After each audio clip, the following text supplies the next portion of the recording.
Olá! Hoje a gente vai investigar um nome que aparece bastante na Bíblia, sabe? Mas que, olha, nem sempre é o mesmo lugar. Ber. Hum, Parece simples, né? Mas pode se referir a lugares bem diferentes. Para nossa análise, a gente se baseou num artigo bem legal do site Teológico. que faz um bom trabalho em destrinchar esses temas. Exato. Então a ideia aqui é entender por que tantos lugares tinham esse nome, sabe? E o que aconteceu em cada um deles. Certo. Vamos desembrulhar isso juntos? E essa questão do nome ela já é um ponto de partida excelente, né? Porque na antiguidade, os nomes dos lugares, a toponímia, Ah, sim. eles diziam muito. Muitas vezes descreviam algo geográfico, né, algo essencial, ou celebravam algum evento. Como uma fonte de água, talvez? Precisamente. E Ber, em hebraico, significa poço. Essa é a pista inicial, né? Já indica que a água era central para esses locais. Faz todo sentido. Água é vida, especialmente naquela região. Bom, vamos começar então pela primeira bir que o artigo menciona. Aquela lá no deserto de Moabe. Isso. Essa é citada em Números capítulo 21. Isso mesmo, Números 21:16. O contexto ali é a travessia dos israelitas pelo deserto, né? Exato. Um momento de dificuldade, de sede. Pois é. E aí Deus fala para Moisés reunir o povo porque ele ia dar água. Uhum. E o interessante é que o texto diz que foram os príncipes, os nobres do povo, que cavaram o poço, com seus próprios bastões, seguindo orientação. É um detalhe significativo, né? Mostra um esforço conjunto da liderança. Sim, e eles até cantaram uma canção ali, celebrando a água encontrada. Depois que mataram a sede, eles seguiram viagem para Matana. Esse evento, embora seja narrado de forma breve, ele levanta umas questões interessantes que a nossa fonte explora bem. Que tipo de questão? Bom, achar uma fonte de água segura no meio do deserto. Isso não é pouca coisa, né? O artigo levanta a possibilidade de que esse poço tenha sido, assim, o ponto inicial para um assentamento. Ah, interessante! Um assentamento moabita, veja bem. Os moabitas eram vizinhos ali, né?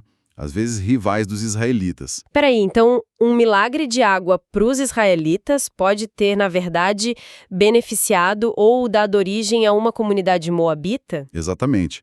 É uma dinâmica curiosa, né? Uma fonte de água pode transformar um lugar hostil num ponto viável. Um oásis, talvez, um ponto de parada? Isso, para viajantes, caravanas. O artigo sugere isso. Um lugar que talvez não fosse importante militarmente, nem economicamente, mas que ficou marcado por esse evento ligado à sobrevivência, à fé. Entendi. E a localização dessa Bir de Moabe, o artigo dá alguma pista mais, assim, concreta? É mais especulação, né? Como muitas coisas em arqueologia bíblica. Imagino. A fonte comenta que alguns estudiosos ligam essa Bir a um lugar chamado Bir Elim. Bir Elim. Poço dos Heróis? Ou algo assim? Isso, ou o Poço das Grandes Árvores, também é citado em Isaías. E aí sugerem uma identificação com umas ruínas arqueológicas lá na Jordânia atual, um sítio chamado Eumodene. E por que essa conexão? A localização bate com antigas rotas e talvez achados que indiquem um ponto de parada com água. Mas é aquilo, né? São hipóteses ainda em estudo. Entendido. Um poço que vira história, talvez até cidade. Mas como a gente avisou no começo, não é a única Bir, né? Não mesmo. A análise do artigo leva a gente para outra Bir, agora lá no território de Judá. E a história aqui é bem diferente. Envolve intriga, poder. Ah, sim. Essa é a Bir ligada a Jotão, filho do juiz Gideão. Isso. A história tá lá no livro de Juízes.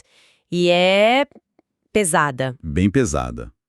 O irmão dele, né? O meio-irmão, Abimeleque, filho de Gideão com uma concubina. Ah, lembro dessa parte. Ele queria o poder todo para si. Exato. Ele se juntou com o pessoal de Siquém e fez uma coisa terrível. Foi até Ofra, a casa do pai, E e matou 70 irmãos, meio-irmãos, na verdade, todos sobre a mesma pedra. Uma brutalidade. 70? Nossa, é chocante. E o Jotão? Como ele entra nisso? Jotão era o caçula e foi o único que conseguiu se esconder, escapar desse massacre. Ufa, pelo menos um. Sim. Depois da matança, o pessoal de Siquém e de Bet-Milo proclamou Abimeleque como rei. E o Jotão ficou quieto? Não por muito tempo. Ele reapareceu, mas não para brigar. Ele subiu no alto do Monte Gerizim, que fica ali perto de Siquém, um lugar de onde ele podia ser ouvido. E o que ele fez lá de cima? Gritou. Ele proclamou uma parábola. A famosa parábola das árvores. Ah, essa eu conheço. Conta aí como foi. Bom, resumidamente, ele disse que as árvores resolveram escolher um rei para elas. Aí convidaram a oliveira, a figueira, a videira. Árvores boas, né, que dão fruto. Exatamente. Árvores úteis, valiosas. Mas todas elas recusaram. Disseram que preferiam continuar fazendo o que faziam de bom. Dar azeite, fruto, vinho, honrar a Deus e aos homens. Faz sentido. E aí? Aí, sem opção, elas foram apelar por espinheiro, uma planta que basicamente não serve para muita coisa útil e ainda é perigosa, né? Cheia de espinhos. Deixa eu adivinhar. O espinheiro aceitou na hora. Aceitou, mas com uma arrogância, e já fazendo ameaça. Falou para as outras árvores virem se abrigar na sombra dele, que sombra, né? E que se não viessem, ia sair fogo do espinheiro para queimar até os cedros do Líbano. Nossa, que líder. E depois da parábola? Depois de contar, o Jotão aplicou a história na hora. Acusou o povo de Siquém de terem sido ingratos, traidores da família de Gideão, que tinha libertado eles antes.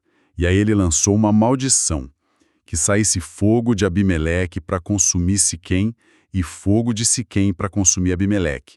Previu destruição mútua. Que coragem! E depois disso? Feito isso, ele fugiu para salvar a pele. E o destino dele foi justamente essa Bir em Judá. Ah, então Bir foi o refúgio dele, entendi.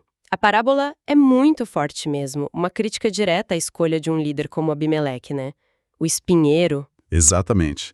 É uma peça incrível de retórica, de crítica política, religiosa, e o artigo que a gente leu, ele destaca bem isso, como essa Bir de Judá, parecida com a de Moabe nesse sentido, entra na história não por ser um centro de poder, sabe? Mas pelo evento que aconteceu lá, ou que levou até lá. Isso. Ela foi o refúgio do único sobrevivente da linhagem de Gideão, o cara que fez essa denúncia profética. A cidade em si podia ser pequena, mas virou o palco desse momento. A memória do lugar fica ligada à história. Isso bate com o que você disse antes, né? A importância vem da narrativa. E a localização dessa Bir de Judá? O artigo ajuda a gente a visualizar onde seria. Ajuda sim. A fonte que usamos aponta que muitos estudiosos identificam essa Bir com uma cidade antiga chamada Keilah. Keilah em algumas traduções. Keilah, já ouvi esse nome. Sim, as ruínas dela hoje são associadas a um lugar chamado Kirbet Kila. Fica ali, perto de Hebron.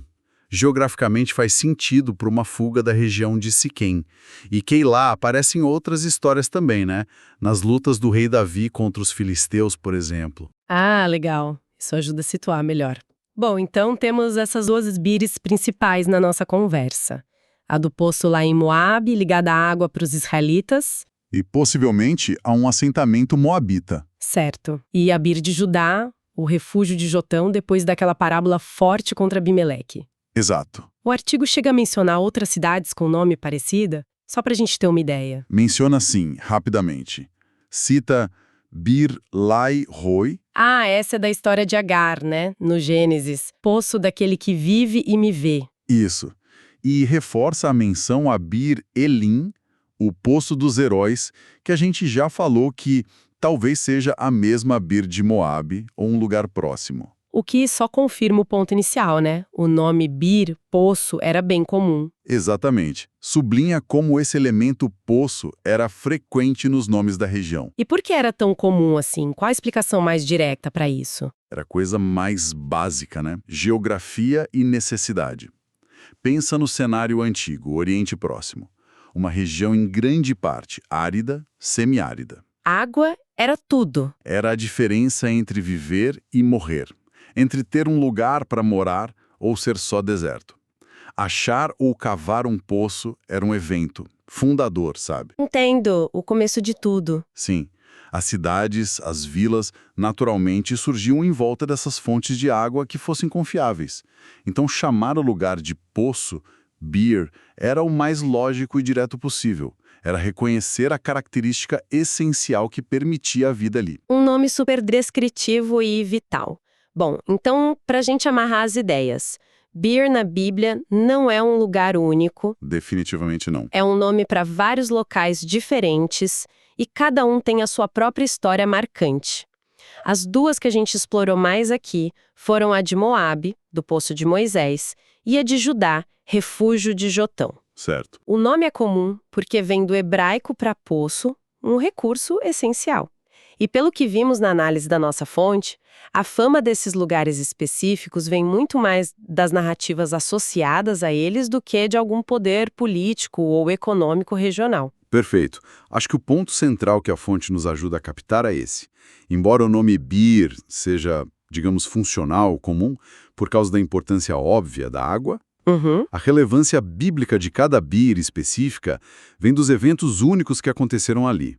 Não é o tamanho da cidade ou a influência dela que grava o nome na memória da gente. São os dramas, né? São os dramas humanos e divinos. É a fé, a luta pela sobrevivência, a traição, a coragem, a profecia. O nome reflete a necessidade física, a água, mas são as histórias que dão a cada Bir sua identidade que dura, que atravessa o tempo. Isso faz a gente pensar, né?